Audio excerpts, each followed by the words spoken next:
ভাবুন তো একবার, ঝুম বৃষ্টি, মেঘেদের গর্জন, সঙ্গে গগনবিদারী বজ্রপাত। কিন্তু বৃষ্টি থামার 10 মিনিটের মাঝেই রাস্তার সব পানি গায়েব। কোথাও জলাবদ্ধতা নেই, ডুবে নেই রাস্তাঘাট, অফিসে যেতে রিক্সা ভাড়া দ্বিগুণ হচ্ছে না, আর আপনার নতুন জুতাটাও সম্পূর্ণ সুরক্ষিত।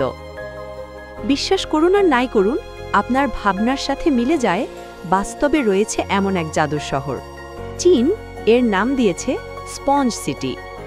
আজকের ভিডিওতে আমরা জানব চীনের এই স্পঞ্জ সিটি কি, এটি কিভাবে কাজ করে, এই প্রযুক্তি যদি বাংলাদেশে আনা হয় তাহলে আমাদের জীবনযাত্রায় কী রকমের বিপ্লব ঘটে যাবে এবং স্পঞ্জ সিটি ধারণাটি কিভাবে এসেছে। ইউ কং জিয়ানের বয়স তখন 10 বছর।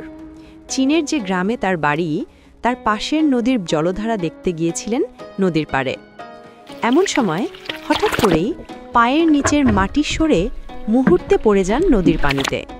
তারপর ভাসতে ভাসতে নদীর পাশের গাছ ধরে প্রাণ রক্ষা করতে পেরেছিলেন। এই ঘটনা শুধু ইউকং জিয়ানের জীবন বদলে দেয়নি, বদলে দিয়েছে চীনের ইতিহাস। সেই 10 বছরের ইউকং জিয়ান এখন চীনের সবচেয়ে খ্যাতনামা নগর পরিকল্পনাবিদদের একজন, আর এই মানুষটিই হচ্ছেন স্পঞ্জ সিটি ধারণার জনক। অধ্যাপক ইউ এর স্পঞ্জ সিটি বন্যাকে ভয় না করে তাকে বরণ করে নিতে প্রস্তুত থাকে। স্পঞ্জ সিটিতে বন্যার পানিকে স্পঞ্জের মতো চুষে নেওয়ার ব্যবস্থা করা হয় এবং স্রোতের গতি কমিয়ে আনা হয়, তাই এর নাম স্পঞ্জ সিটি। 2014 সালে চীন সরকার স্পঞ্জ সিটি নীতি হিসেবে গ্রহণ করে। প্রথমে কিছু শহর পাইলট প্রকল্প চালু করা হয়। তাদের লক্ষ্য খুব সহজ, শহরটাকে একটা বিরাট স্পঞ্জ বানানো, যা বৃষ্টির পানি শুষে নেবে, জমা করবে, পরিশোধন করবে এবং শুকনো সময়ে আবার কাজে লাগাবে। চীন চায় 2030-এর মধ্যে প্রায় 80টা শহর যেন এইভাবে কাজ করতে পারে।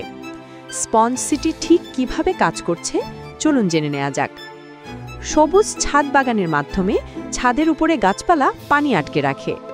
পারমিয়েবল পেভমেন্ট বানিয়ে, অর্থাৎ রাস্তাঘাট এমনভাবে বানানো যাতে পানি সহজেই মাটির মধ্যে ঢুকতে পারে। রেইন গার্ডেন ও বায়োসেলস বানিয়ে রাস্তা এবং পার্কের বাগানের নিচে পানি এসে জমে থাকে। জলাধারের তীর সংরক্ষণ এবং বৃষ্টির পানি সংগ্রহ এবং ব্যবহারের মাধ্যমেও স্পঞ্জ সিটির কার্যকারিতা বৃদ্ধি পেয়েছে।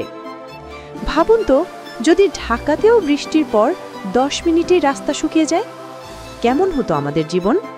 বাংলাদেশ কি একদিন স্পঞ্জ সিটির স্বপ্ন পূরণ করতে পারবে? আপনার মতামত কমেন্টে জানাতে ভুলবেন না।